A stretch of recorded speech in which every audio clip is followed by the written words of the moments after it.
Hello, and welcome to this webinar on the Goldwater Scholarship. My name is Jennifer Bess. I'm Director of National Fellowships in National Fellowships and Scholar Programs.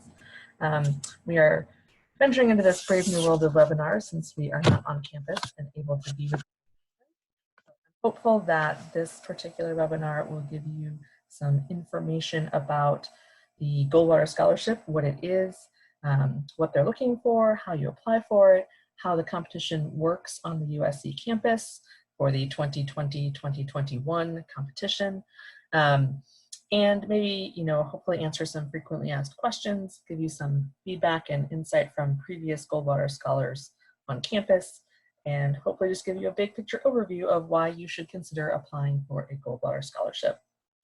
On this beginning slide, you'll note our fearless leader, Novella Beskid, holding our sign 25 years of success. We've been celebrating that anniversary in our office this year.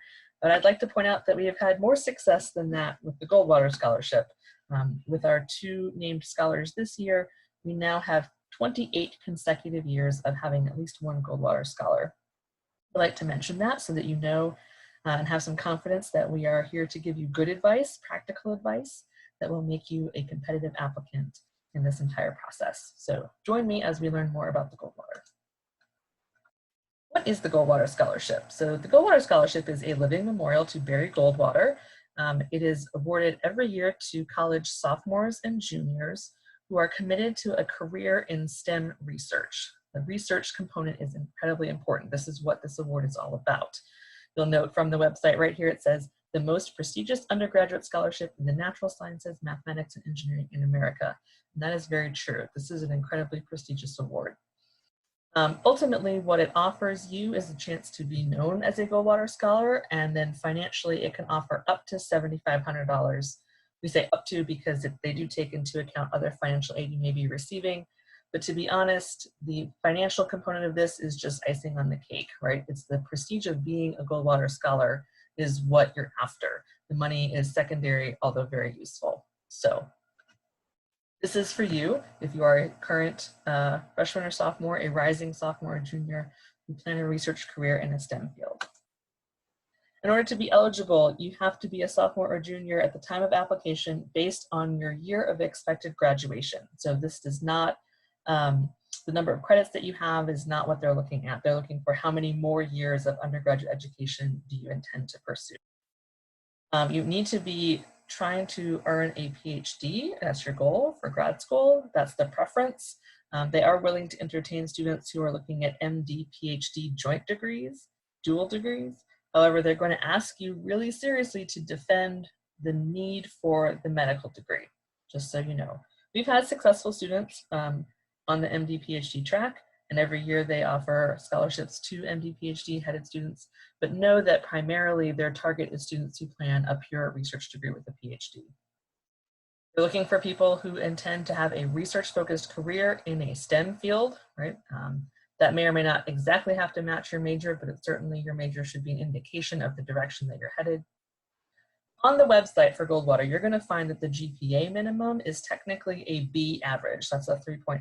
But I will tell you that realistically, that's not going to fly on our campus or even in the national competition. From UofSC, we've traditionally had a minimum of 3.80 as the GPA. And frankly, our Goldwater scholars have had GPAs that average between the 3.9 and the 3.95.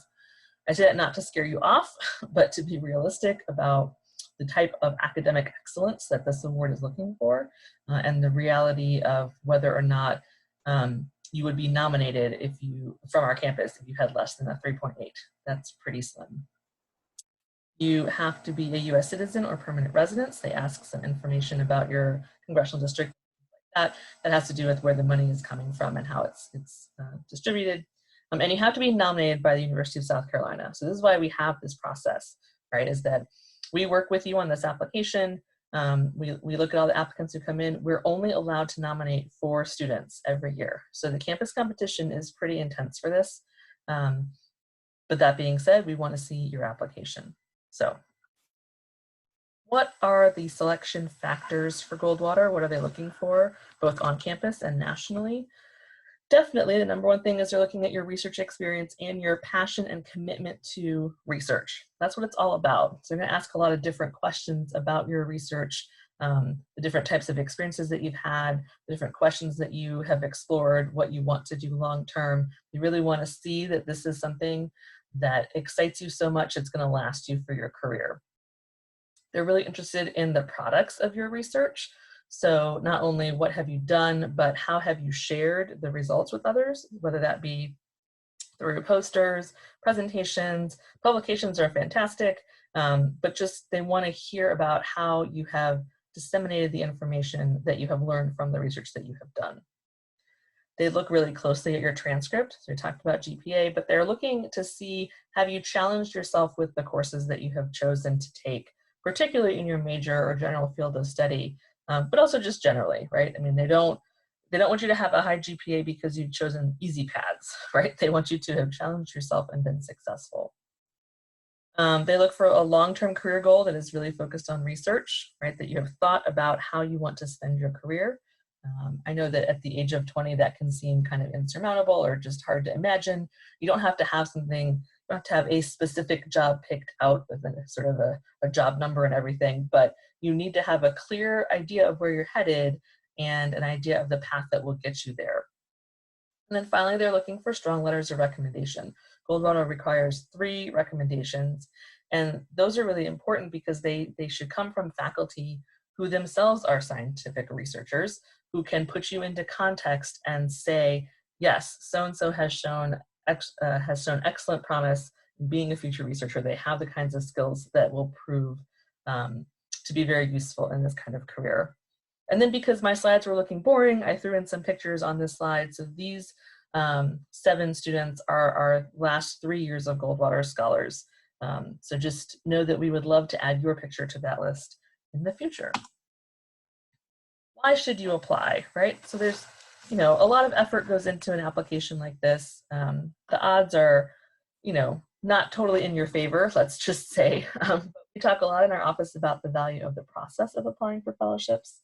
I think Goldwater is one of the primary examples of it being worthwhile to sit down and go through this application regardless of outcome. I mean, obviously we want you to win the scholarship, but let's look at all of these other bullet points that come before winning the scholarship as a reason to apply. You really do have the chance to sit down and clarify both for yourself and for a broader audience, what are your long-term goals, right? And especially if you're applying as a sophomore, this can be really useful in giving you a roadmap as you plan out the rest of your undergrad and grad career, but certainly this is valuable for juniors as well. Having to write down and think about where you see yourself going to grad school or 3 to 5 years after that or a long-term career, helping you envision what that could be and what the possibilities are gives you something to shoot for in a way that will help you shape your undergrad career and make decisions, and even hard decisions going forwards. So that clarification of long-term goals is really key. Along with that is the experience of being able to communicate those goals, right? Goldwater is an entirely online application. So at the national level, you are just reviewed on paper, right? They don't ever talk to you. So you need to figure out the best way to clearly communicate who you are, what you're passionate about, where you're headed, and why they should invest in you, right? So that clarification and communication is important. You'll get practice writing a research essay. Part of the application involves a 3-page research essay, which we'll talk about more in a minute. But this may be the first time you'll have to write a research essay. It certainly will not be the last time you have to write an essay about a research project if this is your intended career goal. So by starting early and getting feedback from our office and from the faculty on the selection committee on campus, as well as your own faculty mentors, just gives you a head start on learning about this process of putting together these types of writing materials. You will strengthen connections with your recommenders. So just the sheer fact of having to go and talk to faculty about asking for a letter of recommendation will give you a better connection, but also they're really partners with you in this process. I mean, they are there to support you and cheer you on and to give you feedback as well on your application materials. And so it gives you an opportunity to really talk with your faculty and get to know them in ways that will be beneficial to both you and them in the long run. You'll get to collaborate with faculty outside your field. So the campus committee at USC is made up of about 5 or 6 faculty from a variety of STEM fields, all of whom are really invested in working with you. And so you might have someone who's exactly in your field who can give you advice that might not sound all that different from what you've heard before, but you're also going to get the benefit of hearing from people from a variety of other fields who might have different types of questions or different types of insight, different suggestions for things to explore. I don't really know of any other way, any other opportunity on campus where you have the chance to have your ideas and your proposals and your future talked about with such a wide array of faculty with so many different perspectives. And I think it's hugely beneficial, and one of the primary reasons I really encourage students to look at Goldwater seriously. Feedback on your current work and goals, right? So, again, you'll hear from the faculty committee as well as your own faculty, is your plan realistic? Are there things that you haven't thought of? Do they have suggestions for different types of classes you should be taking that you didn't even know existed? Are they going to suggest specific grad programs that you've never heard of before? So that kind of feedback and reflection and commentary is really invaluable. And then finally, you should apply because we hope you win the scholarship, right? But even if you don't win the scholarship, every year, we always have 1 or 2 nominees who probably don't get the scholarship. They still find the process hugely valuable and do not regret going through it at all. So please be assured that this is not a waste of time. If you take it seriously, there are many benefits to you, regardless of outcome. So what does the application look like? Lots of different things. Sorry, I had to drink some water. So it starts out with biographical information. This is pretty straightforward thing with information about what year you are in school, things like that, where are you from, your congressional district, that kind of stuff. They ask for both a short and a longer statement about your long-term career goals. So the short statement is what they use on their website if you become a scholar. The longer paragraph allows you to sort of flesh things out and give them an idea of where you're headed and how you plan to get there. One of the key components of this application are the lists or the different entries for research experiences and products from those research experiences. So we have students who have a variety of entries in these areas, right? So it might be that you have worked in a lab on campus for a year, but then you've also done a summer REU someplace at a different university. Maybe you came back and you started working in a different lab or added a second lab, things like that. Second lab seems kind of expensive, but so you might have like 2 or 3 different research experiences with different people, and that's fine and great, and you should write about each of those, and you should talk about the products. Did you do presentations? Did you have a poster session? Were you part of, were you an author on one of the publications? Things like that. We've also had students whose research work has primarily occurred within a single lab on campus, and so at first they were worried that they only had one research experience, but really if you dig into it, you can break that down most likely into probably several different projects within that same lab. So you want to be able to have more than one research experience that you're talking about. You want to have probably 2 or 3, but we can work with you to figure out the best way to divide those out, to give you the most space to fully discuss what it is that you did and in each of those situations. So that is, those lists of research experiences are a pretty key component to the application, because again, remember, they're looking for people who have promise as a future research scientist. And so what is the way that you show that? You show that you have successfully accomplished research projects in the past and have a variety of people and experiences. Last year, they added a section on research skills. So I think you can add up to about 5 different research skills that you have. And those can be really specific to your field, or they can be slightly more general. People have had some creativity in how they've answered that, but we're happy to talk through that process with you. There's a section for you to list your various activities and also your various accomplishments. So, and those don't necessarily have to be only STEM related, okay? So your activities, if you do lab work, but then you also are in the band or in the orchestra, or if you are an RM or things like that, feel free to add those in. Kind of rounds you out and shows that you do a lot of different things. That's no problem. Accomplishments, if there's any awards that you have won, scholarships that you have, things like that, you can list those. Goldwater wants to know the courses that you have taken and your future planned courses. So that's primarily in STEM fields. So yes, they're going to look at your transcript really closely, but they also ask you to sort of relist things here so it's clear to them which courses have specifically been for your major, which courses are things you just kind of took for fun to see what was going on, but then also what your planned courses are. What are you going to take in the next couple of years? Are you taking any grad level courses? How far do you plan to go in a certain field? Things like that. Then we have this 3-page research essay, right? So this is kind of big. I have a slide on it coming up, so we'll talk a little bit more about it. But this is really where you can demonstrate your capability to grasp a research project, right? To talk about something maybe that you have done prior or that you are currently doing, give an idea of what the project is, where it's going to go next, what you think it's going to be like, why this is important. So the ability to be succinct in 3 pages is key.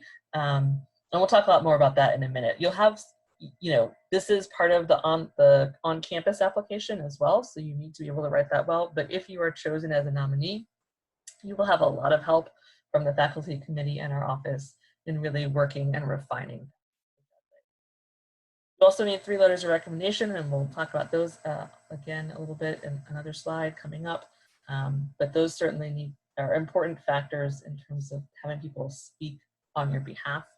And then transcripts. So they do want official transcripts that show all your coursework at USC. And if you have any courses from other universities, they'll want to see those as well.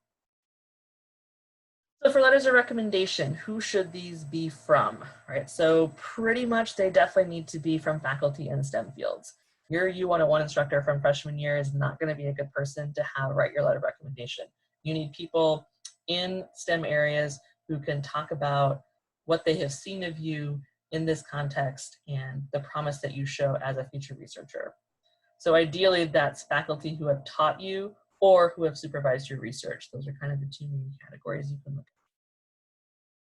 And that can be, usually it's primarily in your field, but if you've taken a STEM course outside of your main field, but it has some relevance to either what your research is or what you hope to do in grad school, like that can be acceptable too. So it's not like if you're a chemistry major, you can only have letters from chemistry professors, but they need to be from people who in general can speak to your ability in a STEM research field. So if you have done an REU in the summer or some other similar research program off campus, you really should have a letter from that. If you do not have a recommendation letter from that, there's going to be a question as to why.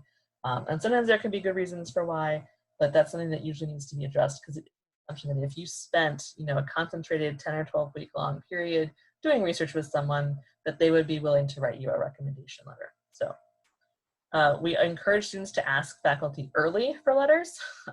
It can take a while and you want to give your faculty as much time as possible to do this. You want to make it as easy as possible for them to write you a letter. And what you want, you note this italicized word strong, you want a strong letter.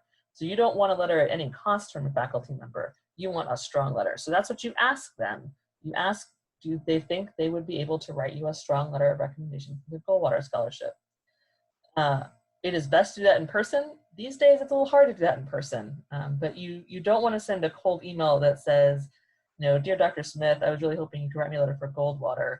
Can we talk about that? I think you want to lead up to a little bit more. You want to let someone know that you're thinking of applying for Goldwater and you'd love to talk with them about whether or not they think they could write you a strong letter. And then hopefully they'll say they'd be happy to talk, and then you can have a conversation. You want to share with them your resume, information about the Goldwater, what you're thinking about for the application. Just give them as much information as possible.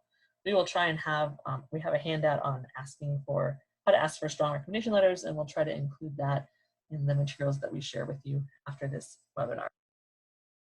I will flag for you that while Goldwater will only allow you to upload 3 letters in the system, for the campus process, we're happy to look at 4 letters, possibly 5. So if you really can't decide who to ask, or if there's someone that you're worried about that you think you should ask, you can ask for more letters than you need. And then if you're nominated, we will work with you to choose the 3, for us to suggest the 3 that we think you should use.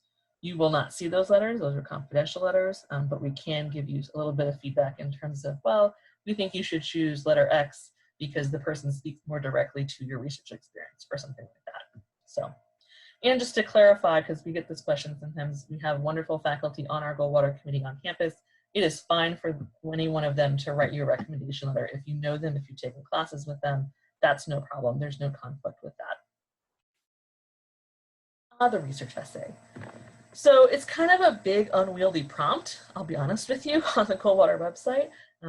It's kind of vague. It's just called a research essay, but typically it is based on prior or current research. Okay, it's going to be more helpful for you to not necessarily think of an entirely new research project because you're going to have to do a lot of legwork to write that up. Instead, if you base it off of something that you're already involved with, you can talk about what is the next step, because that enables you to talk about what the problem or question is that you're trying to figure out, the research methodology that you are using or intend to use in the future. You can talk about what you've already discovered and then what you hope to do next and what you think that discovery might be. But I would, so this identify the problem, discuss research methodology, discuss your findings. They are really interested when you're talking about a project that you've already been working on. They really want you to clarify what your specific role has been in the research. So not just the lab as a whole has done X, Y, Z, but this is what I have done on this project. The reason that they ask for this research essay is that it gives you an opportunity to show that you think like a scientist, okay? Write like a scientist. So this is not an easy essay to write. It takes some time. Don't feel like you have to have it perfect for the campus process, although you need to have it written well for the campus process so that you will be nominated. But as I said earlier, this is a piece of writing that will get a lot of feedback from our faculty committee and will get tweaked very, very thoroughly before it's submitted to the national process. So, and then I just want to flag for you that you are allowed to have charts and graphs, and those can be really useful to sort of break up the monotony of the 3 pages. You also obviously would need to have references. All of that is part of the 3-page limit. Okay, so it is kind of a tightly restricted piece of writing. If you find yourself going over a tiny bit for the campus process, so if you've got like 2 or 3 lines on page 4, that's okay. Again, for the campus process, you know, it is, we'd rather you give us your complete information. And that goes for, I'll backtrack a little bit, in the application pieces as well. You know, if you've got more activities than fit in the online application, or if you've got more research experiences than I think the 5 they give you room for, by all means, type those up in a Word document and send it to us as an addition to your application. We want to know, the committee wants to know everything about you. And then once you're nominated, we would work to sort of package it and make sure that the most important things were reflected.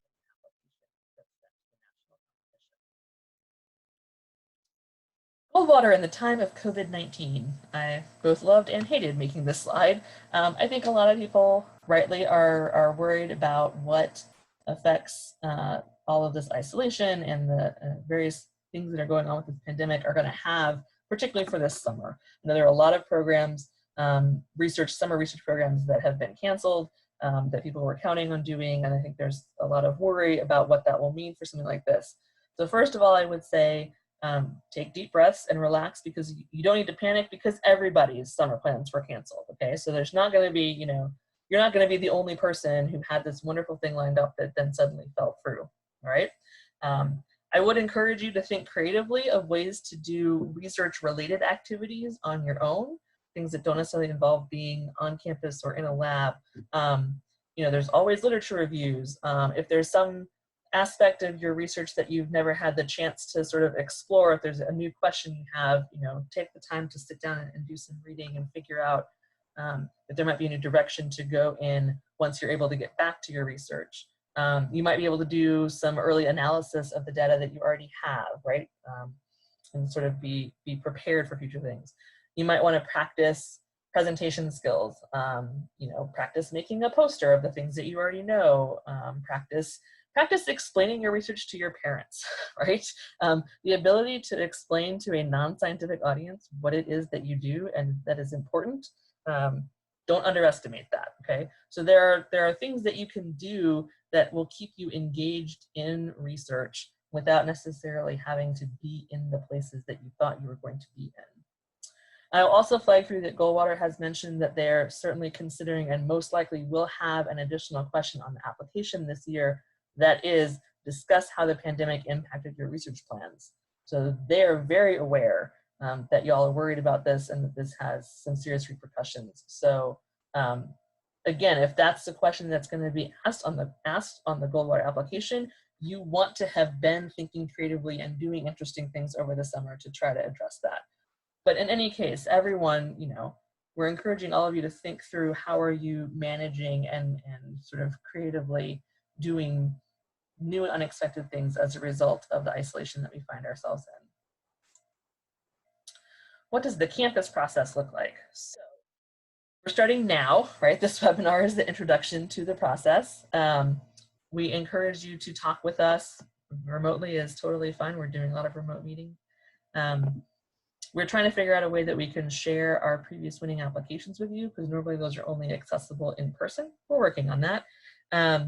But in the meantime, you know, talk with us, talk with your faculty, and we'll go from there. In general, so this campus process is what will happen in the fall. So you submit your application for nomination in mid-October. I think we have the deadline right now, tentatively set for October 14th. Once applications have been received, and we use the online system for this, okay? Goldwater has an online application. That's what we'll be using for this process.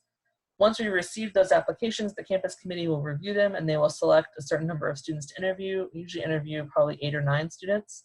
Then you will have about a 20-minute interview in person, hopefully in November, with the committee. This is important, right? Because as I mentioned earlier, the national level Goldwater does not have an in-person interview. It's entirely written online. However, our campus committee really wants to meet and talk with students because there's a lot more they can get out of you in a conversation. They want to make sure that there's nothing missing in your written application, and they want to get a sense of you as a person, right? So don't be afraid of those interviews. They're tough. They ask you questions to make sure that you know what you're talking about, what you're interested in, but they're not meant to demoralize you. Following those interviews, the campus committee will select the 4 nominees, and then those nominees are assigned committee mentors. So usually 1 or 2 faculty from the committee works with each individual student on the revision process, which happens through the end of the fall semester, over winter break, and then final applications are submitted at the end of January through the online portal to the national competition. So, so it's a really, nomination-wise, it's a mid-October to January process. But in order to be ready for that mid-October deadline, that's why we start now in the spring, so that you can be talking with us, you can work on things over the summer, we can help you with that. I wanted to share some words of advice from previous Goldwater scholars. We have this 28-year history, so these are 3 from the last 3 years. Jeremy won last year, and he's talking about trying to figure out how to write or what to write for that research essay. But when he realized he could incorporate his honors thesis and some of his previous research, things got a little easier, right? So you don't have to recreate the wheel. You can utilize and ground yourself in the things that you've already been doing and go from there with that research essay. Aspasia was a 2018 honorable mention. And so she talks about how the process was very clarifying for her. She didn't know she wanted to do just a straight PhD. She thought she might want to do an MD PhD. But in going through the application and really figuring out both what she wanted to do and the best way to get there, she realized that the PhD was the route for her. She also made good faculty contacts, and it helped her with her NSF and graduate school applications as well. So once you start applying for national fellowships, you will often find that the work that you put into one application can then be pivoted and tweaked for another application. That gives you a head start. So she used her application materials to good success and I believe she got into her top choice of grad program as well. Then Mara Cowan was a 2017 Goldwater scholar. I liked her advice that she was sharing that she got from Dr. Barbeau, who's on our Goldwater committee, said make every character count, right? So you have limited space in this application. And so you want to use all the words that you are given to be words that specifically address you. And so, yeah, if you have to say it was an amazing experience, it probably wasn't, or you didn't have enough to say about it. Think about how you can show it was amazing based on the discussion that you have and the explanation and the description of what it was.